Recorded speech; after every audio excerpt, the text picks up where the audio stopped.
Welcome to Transformative Principal, where you learn how to be a leader and not just a manager of a to-do list. I am your host, Jethro Jones. You can find me on Twitter at Jethro Jones. Your to-do list is a hungry monster that is never satisfied. For the last year and a half, I've helped principals get awards, get promoted, and find the time to do the work that really matters. I recently opened a new mastermind slot. Schedule a call with me and let's overcome the stressed and isolated principal position together. Go to the show notes for this episode at transformativeprincipal.org and click Schedule a Call with Jethro.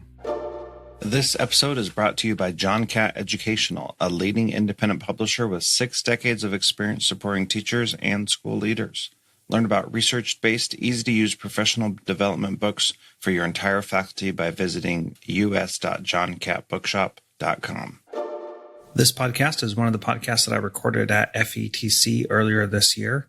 If you would like to have me come out and speak at your conference or at your district, please go to jethrojones.com and you can connect with me there. Thanks so much. Enjoy this interview. Welcome to Transformative Principal. This is episode 326, and I'm very excited to have Adam Geller, who's the CEO of Edthena, here. And you may remember Edthena from a couple of weeks ago when I had Amanda Husa on, and this is the video recording platform that she uses for her school. So you've heard a little bit about it already. And if you don't remember that, you can go back to episode 320 and you can check that out. And Adam, thank you so much for being here and being part of Transformative Principal. My pleasure. And also, it's kind of fortuitous that we're here, it seems. Yeah, absolutely. So what happened is I went into a session because I care about video recording of lessons and things like that. And Adam was the presenter. And in his little bio, it just said that he was an author because he also has a book that we'll talk about also, I'm sure. And as I was sitting in there, he pulled up Edthena. And this was just a couple days after I'd interviewed Amanda. And so I was like, oh my gosh, Edthena, I know that program. One principal said that it was amazing. And so he was awestruck in the in the session. I was. Everyone in the session thought it was a setup. Yeah, totally. My only response to them was, does the smile on my face make this look like a setup? Like, I am genuinely just as surprised as everyone else here. Yeah, This exactly. just happened. And it was so funny because somebody even said, is that guy a plant? Yeah, yeah. It's one of those things where it's great when you get to meet someone who's doing something that you appreciate. And I'm sure for you, it was great to meet someone who was excited about what you've put your life and soul into for the last Absolutely 9 years or something, right? Yeah. This is our 9th academic year. Wow. And every day we get up and we're building tools that help teachers be great, right? We help them analyze their teaching and reflect on where they are and where they want to go and how far they've come. And that's really important, I think, because, the best way to have an impact on student achievement in classrooms is impact the teachers that are at the front of the classrooms. So we really believe in developing those tools that help teachers get better. Yeah, excellent. So we didn't talk a lot about Edthena itself on that podcast with Amanda. Mm-hmm. So tell us a little bit about what Edthena is, just to make sure that we have your vision of it so that as people are listening, they know what you would say if you were there. Sure. So when I first meet someone and they've never heard about anything that I do, I'll say Edthena is a video professional learning platform. Mm-hmm. Teachers can record themselves, upload the video, and share it to somebody else who can give them timestamp feedback. So think play-by-play analysis, but videos of teaching. Mm-hmm. So that's kind of the tip of the iceberg of what we do. And then from there, we build tools that help schools and districts organize and scale the learning, get the data about the process to understand what changes teachers are making in their practice. Mm-hmm. We have goal setting and tracking tools for teachers, portfolios, access to a library of videos. There's a long list of things we do, but I really think of it as that kind of core collaborative interaction, because that's where the magic happens in our platform. Yeah, absolutely. And it's a beautiful platform. It looks like it works very well. The short demo that I saw of it, which was not really like a demo of the software, but I could intuit what was going on there. Looks like it's really good stuff. And like we said, Amanda really liked it. And you can hear more about her at transformativeprincipal.org/episode 320. So you also are the author of a book. Tell us a little bit about your book as well. Yeah, so published a book in 2017 called Evidence of Practice, Playbook for Video-Powered Professional Learning. And the idea was to bring together all of what we had been learning over, at that point, I guess it would have been 7-ish academic years, from our partners at universities who are researchers, practitioners in schools and districts, and really try and kind of coalesce not just some of what the research says, but kind of what are the people doing, and the people being the educators, right? Because a lot of folks, when they talk to me about the idea of using video within professional learning, if they haven't thought about it a lot before, the reaction is like, yeah, that's a good idea, but what does it look like? Because there's a gap between like the idea of what something should be. I mean, think about any complex practice in a classroom, right? Like the idea of it may be simple, but the doing of it can be hard, the planning and the implementation. So the book it contains 12 strategies that are really implementation focused. That's why we called it a playbook. It actually has a play-by-play summary. And, it kind of gives you the planning and execution steps for a variety of different things. And those range in complexity from doing a classroom tour to what we call a skill building sequence, to even bring online some of the other strategies that folks might be familiar with, like instructional rounds, but doing that with video. So we call that video rounds. Yeah. Well, yeah. So instructional rounds are super powerful, and adding in the video component, one of the things that I've done multiple times in my career is had teachers record themselves, review the video, and then share it with me after they used our observation framework on themselves in that video. And then we would discuss later how that went, what they thought about it, and be able to allow them to not just be the participant who's being judged, but to be the observer who's judging and making recommendations. And what I found with that, I'm sure this is a total shock to you, is that they found things that I didn't think were a big deal, that they thought were a big deal. They found things that they had already corrected by the time we met, and said, okay, so I know I did this, and now what I do is this instead. And so the power in that is that my job becomes less about judging and more about coaching. Is that similar to the things that you found also? Oh, yeah. I mean, I think you really hit it on the head there when you kind of described the teacher becoming an active participant in the observation process, right? That having that video really turns everything around. It's not you as the principal or you as the colleague coming back and trying to convince me, the teacher, of what you saw. We can sit down and have a conversation about what we are seeing in this video, because that video doesn't have an opinion. It's not going to tell a lie. It doesn't like me or not like me. It just is. It's the facts of what happened. And sometimes there's some work to accept what you're seeing. But once you get to that place, then you have those really productive, meaningful, targeted, and personalized professional learning opportunities like the one you described, where that teacher was in the driver's seat talking about what had already changed and identifying more areas and opportunities for growth. And by the way, I hope it was also an opportunity for that teacher to highlight where things are strong, because that's the other thing that video can really do is bring to light for a teacher where they are strong. And I mean, I know for me, the moment that became really clear, it was in the first year of Edthena, at the end of the first academic year, and I talked with a first year teacher who had been using the platform. And I asked him, what was the impact of this on your first year of teaching? And he said that not only had it been, a way for him to understand how he needed to keep changing and getting better and continually increasing effectiveness, but he was actually able to see how far he had come in that short period of time. And I just thought, wow, that's so valuable, because so often we're thinking about the struggle of early career teachers, and it is hard work. I mean, I know it having been there, right? It is hard work, and you feel like you might be failing a lot of the days. And to have that kind of impartial way of reflecting and being like, well, let me compare this to 3 months ago, and being able to see like, wow, yeah, there's still some stuff to kind of keep hammering on here from my instructional practice, but wow, like my transition times are way better, or my classroom management is way better, or whatever it might be. Yeah. So one great story aligned with that is we had a teacher when I was at an elementary school who's a third grade teacher, and she was ready to retire. And then we were adopting a new curriculum. And she said, you know what? I want to learn this new curriculum before I retire. So I'm going to stay one more year. And sometimes, that's that's a double-edged sword, you know. Okay, you may be staying longer, but you're ready to retire and you shouldn't be here anymore. But for her, she was like engaged and excited and totally buying into all the things we were doing with this new curriculum. And so she was able to see that growth in herself in just a year. And at the end of that year, she was very ready to retire, but she pushed all the way through to the end and did a great job. And so you could see someone who had already 29 years of experience, you know, still finding ways to improve and learn. And part of that was through doing the instructional rounds that we did and using video. And she totally bought into that and could see things that nobody else could see because she knew what kind of teacher she was.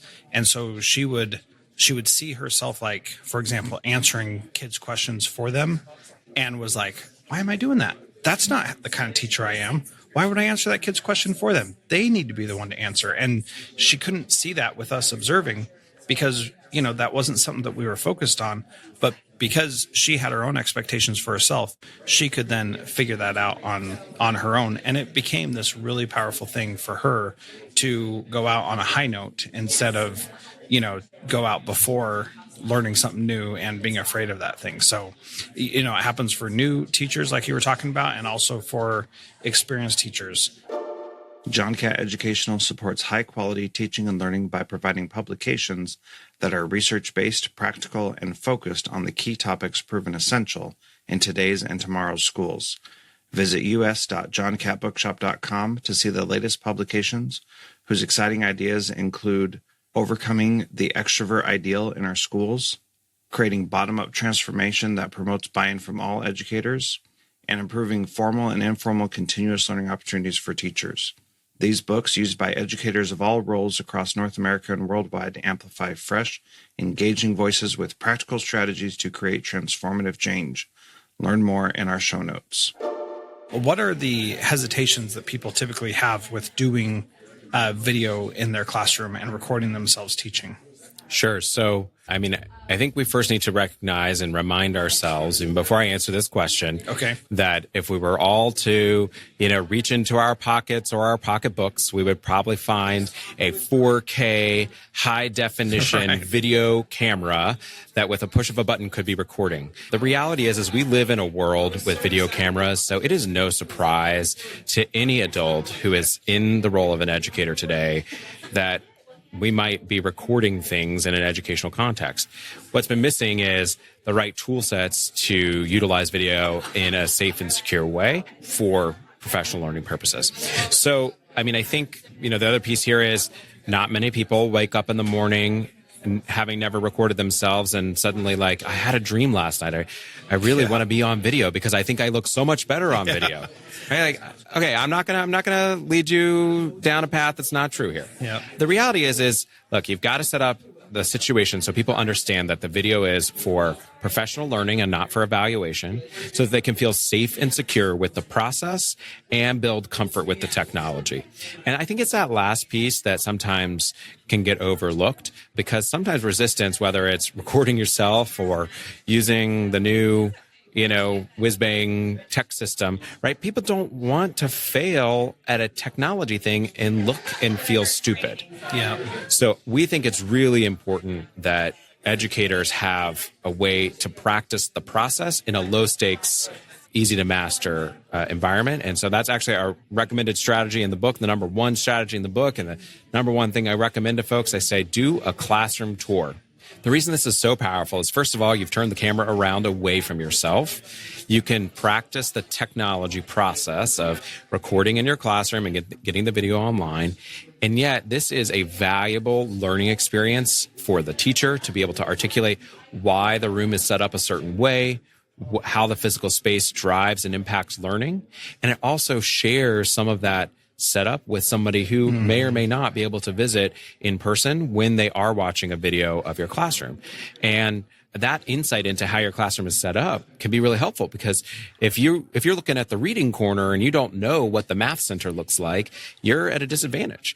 But if you do have that context with the ability to see that context in a 1 or 2 minute virtual visit, it's high value for that observer. And it's valuable for the teacher to work on articulating why is the space set up the way it is? So I think that's one of the ways you can get teachers over that hurdle. And I think the other big thing that I recommend to really kind of disarm the idea of video is make sure it's the thing that we are doing to get better. And so by we, that means in a building, the school leader can record himself or herself leading staff development and making it very clear that that's happening and stating the reason I'm doing that is I want to watch myself and get better. If you have instructional coaches, have the coaches record a coaching conversation so they can reflect on how the coaching conversations are going, right? Make sure it's just the thing that educators do to get better, because once it's the normal everyday behavior and no big deal, and you just kind of get a video when things are going right or when maybe they're not going right, then suddenly you've crossed that kind of like hurdle that you were talking to me about, you know? Yep. So why is it so important for it to not be focused on evaluation? Why do you make that specific point? Yeah. So I think maybe I have a simplistic reason. Okay. We'll take simple. And like a more complex reason, right? So the simplistic reason is evaluation is really thorny. And if you're capturing evaluation is a legally defensible process, right? Right.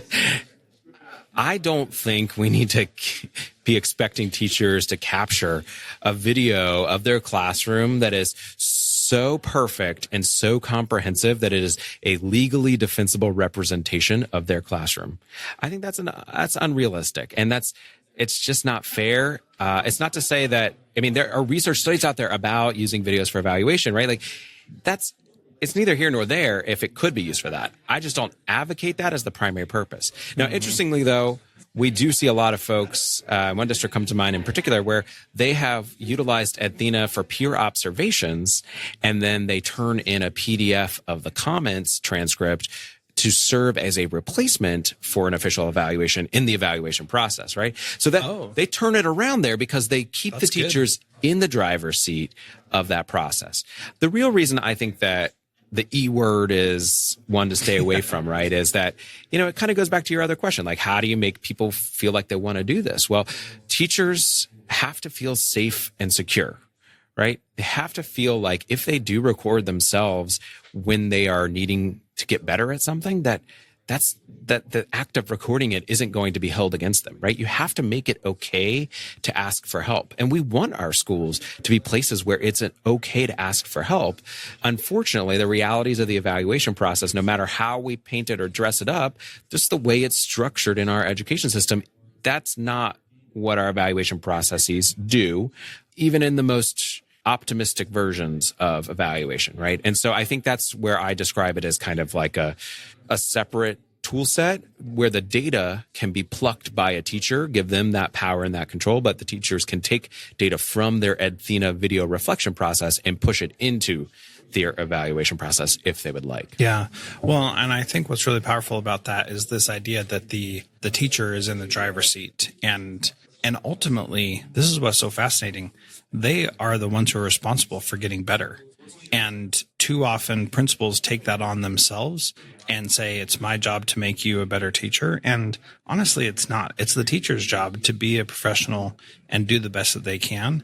And the principal's job is to support them in that and help them get there. And sometimes that means that you need to have a difficult conversation and you need to call them out when they're doing something that's unprofessional, but it's not on the principal to do that. So I was talking with a principal last week who had a teacher who did poorly on the evaluation and needs to be on a plan of improvement. And the plan was for the principal to do a ton of work for that person to be successful. And that's not the right way to do it, because the teacher needs to be in the driver's seat. And the principal was the one who was putting in the extra time and the extra effort with that teacher, when that's not really what we want them to do. We want them to have ownership and be in the driver's seat. And I think that this approach is a good way to do that. So the final question that I ask in the interview is, what is one thing that a principal can do this week to be a transformative leader like you? We got to pause and give me a second to think about an answer for that one. Yeah, no problem. It happens. Didn't know that was coming. And bam, there you go. Okay. We're still going? Yeah, just go.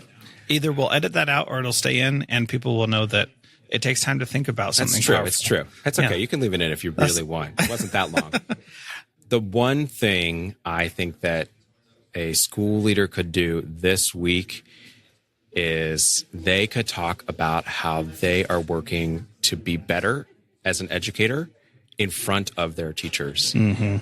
The idea of improvement needs to be for everyone. And the sooner that the leaders can say, I am a person, I am not perfect, I have room to grow just like you, it humanizes them and it makes their leadership one of being a thought partner rather than being that enforcer. Mm-hmm. Yeah, I think that's great advice. How can people connect with you and learn more about you and what you're doing? Sure thing. You can find out more about Edthena at www.edthena.com. And you can find out more about the book, Evidence of Practice, at evidenceofpractice.com or from your favorite online retailer for books. Okay. Thank you so much, Adam, for being part of Transformative Principal. My pleasure. Thanks so much. Once again, this was Transformative Principal, episode 326, and you can get the links to what we talked about at transformativeprincipal.org/episode 326. Thanks so much for listening and have a wonderful week. Thank you to our valued partner, John Catt Educational. If you are a leader looking to make transformative change by providing yourself and your teachers with professional development that is research-based and rigorous, yet easy to digest and full of practical strategies, check out the latest publications from John Catt.